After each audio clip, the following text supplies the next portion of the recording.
Let's have a party. All that I remember. Let's have a party. 33 Virtuous Minds of the Goddess of Fortune. Lesson 13.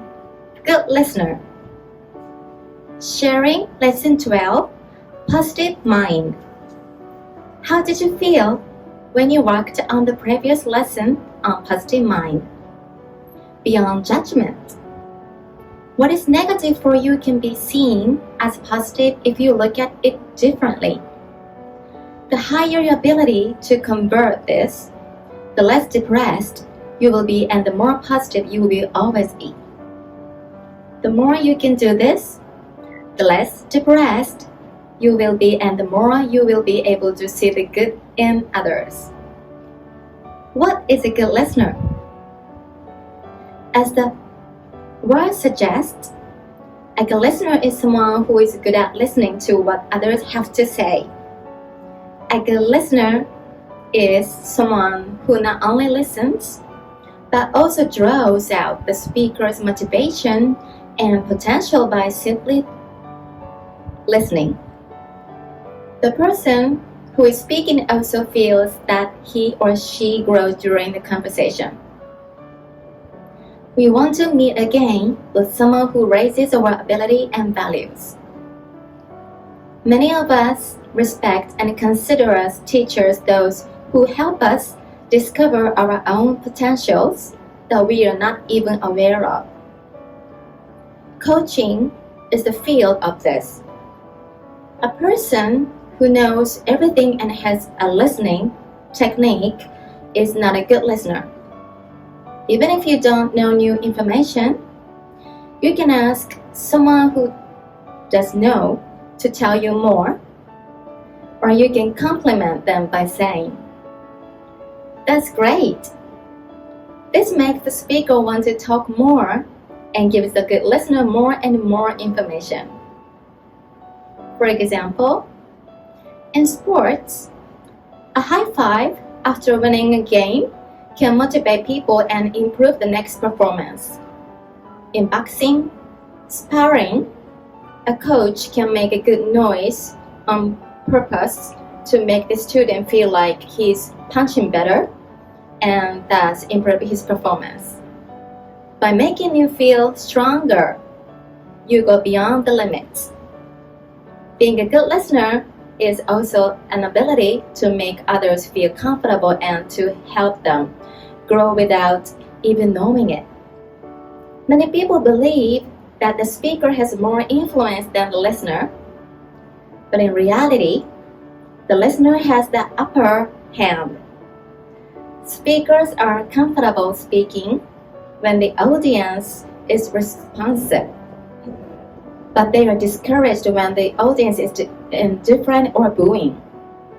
If the speaker does not meet the needs of the audience, he or she will not be sought after. In this way, it is the listener who determines the mood of the meeting.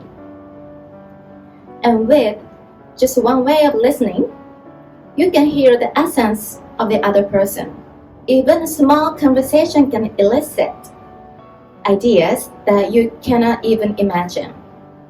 True feelings that you were not even aware of will come out naturally. Many people are willing to believe what such a person says. Although there are times when you may encounter opposition to your opinions, it is usually because you and the other person are seen as equals or even lower than you are.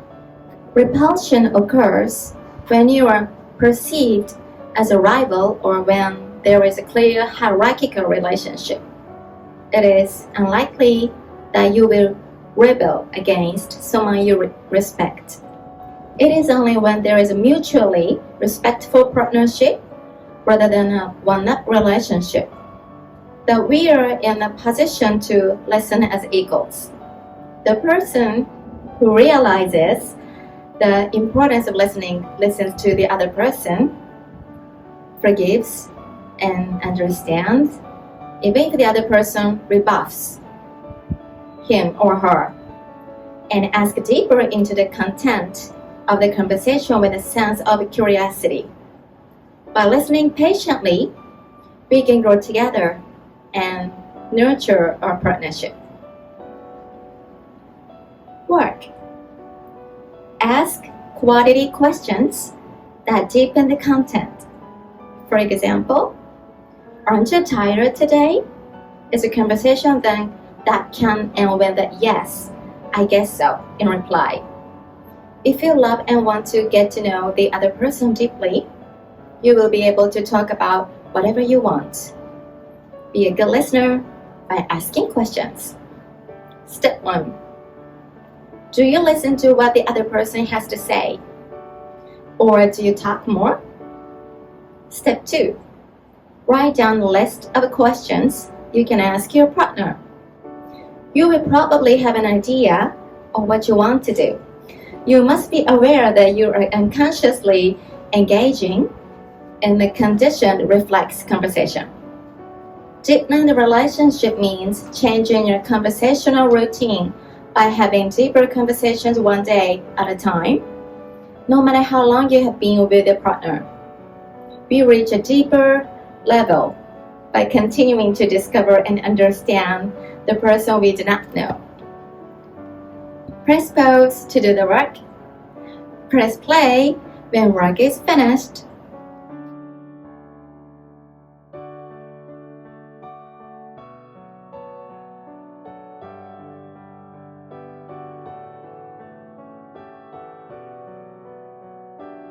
Summary.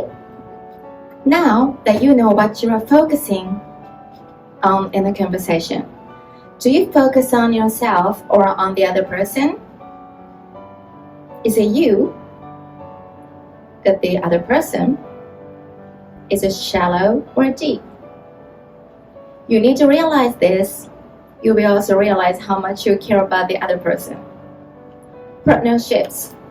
When you're together on a deep level, will continue to bring about positive changes in your work, love, and family.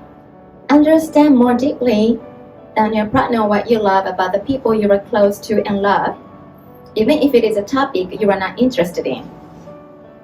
You can do your own research and actually engaging in it. You will find more topics you want to ask about, and you will be able to spark conversation. You will also naturally acquire a high level of question skills. Try to spend the week with the awareness of pursuing the likes of various people. Try to choose good words and words that bring out good qualities. Next time, we will talk about smile. Let's have a party.